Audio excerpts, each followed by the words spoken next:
CBSE class 10 के session 1 के result आने के बाद अब सभी का फोकस शिफ्ट हो गया है सेकेंड बोर्ड एग्जामिनेशन की तरफ। देखिए, सबका शिफ्ट होना जरूरी भी था क्योंकि एग्जाम डेट्स आ चुकी है। नेशनल एजुकेशन पॉलिसी एनईपी 2020 के तहत सीबीएसई ने इस साल नए टू बोर्ड सिस्टम को जो शुरू किया है वो उसको लेकर तैयारियां शुरू हो चुकी है, जिसका मेन मकसद है स्टूडेंट को अपने मार्क्स सुधारने का एक और मौका देना और सभी सुविधाएं देना। ये एग्जाम 15 मई से लेकर 1 जून 2026 के बीच कंडक्ट किए जाएंगे, इसलिए तैयारियां टाइम पे शुरू कर लीजिए।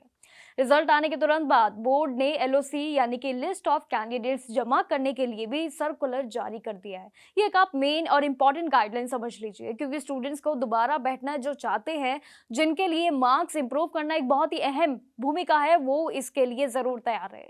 देखिए, स्कूल के लिए पोर्टल के जरिए अब बच्चों को डेटा भेजना होगा और साथ ही सेकेंड फेज में शामिल जो होना चाहते हैं उनकी गिनतियां अब यहाँ पर गिनने का समय आ चुका है। इसके लिए ही सीबीएसई ने प्रॉपर शेड्यूल सेट कर दिया है, जिसमें 3 अलग अलग फेजेस शुरू होंगे और ये तीनों के टर्म्स अलग अलग हैं। पहले टर्म की बात करो और दूसरों के लिए, तो देखिए, पहले और दूसरे में जो फेज शामिल रहेंगे स्टूडेंट, वो 16 अप्रैल से लेकर 20 अप्रैल 2026 के बीच अपनी एग्जामिनेशन फी और एलओसी सबमिट कर सकते हैं। अगर किसी वजह से स्कूल मिस कर देते हैं ये टाइमलाइन, तो उन्हें भी घबराने की जरूरत नहीं है। देखिए, क्योंकि वो तीसरे फेज में शामिल हो सकते हैं 21 से लेकर 22 अप्रैल के लेट फी सबमिशन में, और एप्लीकेशन फी भी सबमिट कर सकते हैं और फॉर्म के सहित ओपन रहेंगे सभी एक्टिविटीज। और इस पूरे प्रोसेस के लिए जरूरी है ताकि बोर्ड को पता चल सके कि एग्जैक्ट कैंडिडेट्स की संख्या कितनी है, नंबर ऑफ स्टूडेंट्स कितने हैं और वो किन किन सब्जेक्ट्स में बैठने जा रहे हैं, एग्जाम देने जा रहे हैं। ये सभी डेटा उनके लिए जरूरी है इस टाइम पर कैलकुलेशन करना, और जो कि आप सबमिशन जब करना शुरू करेंगे वो कंप्लीट हो जाएगा।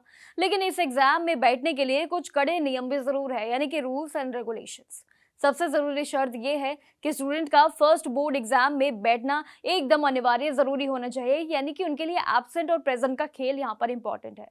अगर कोई स्टूडेंट पहली बार 3 या उससे ज्यादा सब्जेक्ट्स में एब्सेंट रहे हैं तो वो इस सेकेंडरी एग्जामिनेशन के लिए बिल्कुल भी एलिजिबल नहीं माने जाएंगे। यहाँ पर एलिजिबिलिटी के रूल्स भी अलग अलग हैं। देखिए, अगले साल ही मौका अब उनको मिल पाएगा। जो बच्चे पहले फेज में पास हो चुके हैं वो मैक्सिमम 3 सब्जेक्ट्स में अपनी परफॉर्मेंस को इम्प्रूव कर सकते हैं, ऐसा उनके लिए ऑप्शन जरूर है, अप्लाई कर सकते हैं। और जिसमें एक और अपडेट, जिसमें साइंस, मैथमेटिक्स, सोशल साइंस और लैंग्वेज जैसे सब्जेक्ट्स भी मेंशन रहेंगे। लेकिन इसी के साथ ही मेन एक और चीज है कंपार्टमेंटल कैटेगरी वाले बच्चों के लिए। देखिए, यहाँ पर उनके लिए भी रूल्स अलग है। वो स्पोर्ट्स स्टूडेंट जिन्हें सीबीएसई ने स्पेशल परमिशन दी है, उनके लिए यहाँ पर मेन रूल है, वो भी इस मौके का फायदा उठा सकते हैं। उनके लिए यहाँ पर सबसे बड़ा एक रिलीफ पॉइंट है। यहाँ पर ध्यान देने वाली बात यह है कि सेकंड स्टेज में किसी नए स्टूडेंट का नाम ऐड नहीं किया जाएगा और ना ही स्टूडेंट का बेसिक डेटा में कोई भी करेक्शन जरूर होगा। इसके साथ ही सब्जेक्ट्स को लेकर भी नियम है। देखिए, सब्जेक्ट्स का कोई चेंज करना यहाँ पर बिल्कुल ऑप्शन ना देने वाला खेल यहाँ पर जरूर मेंशन होता है। इसके सिवाय मैथमेटिक्स के लिए कुछ स्पेसिफिक रूल्स भी जरूर हैं।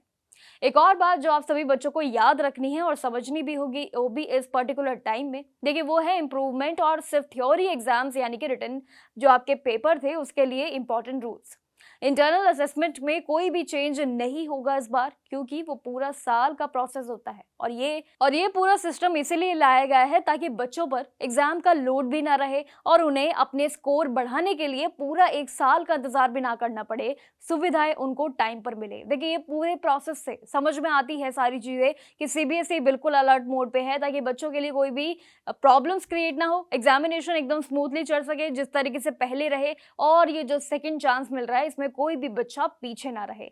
लेकिन ये सब चीजें आपकी मेहनत पर टी है। अगर आप भी इन सभी रूल्स रेगुलेशन को समझ लेंगे, वो भी इस टाइम पर, अगर आपने एग्जामिनेशन टाइम रूल्स रेगुलेशन से अगर वंचित रहे तो आपके लिए काफी ज्यादा प्रॉब्लम्स क्रिएट हो सकती है। तो इसलिए इन प्रॉब्लम्स में फंसने के बजाय अपने एग्जामिनेशन पे ध्यान दीजिए। शेड्यूल्स आ चुके हैं, डेट्स आ चुकी है, बस अपने एग्जामिनेशन की तैयारियों में लग जाइए। कहीं भी कोई प्रॉब्लम आती है कॉमेंट सेक्शन में हमें अपना मैसेज ड्रॉप कर सकते हैं। बाकी जानकारियों के लिए बने रहिएगा जागरण जोश पे।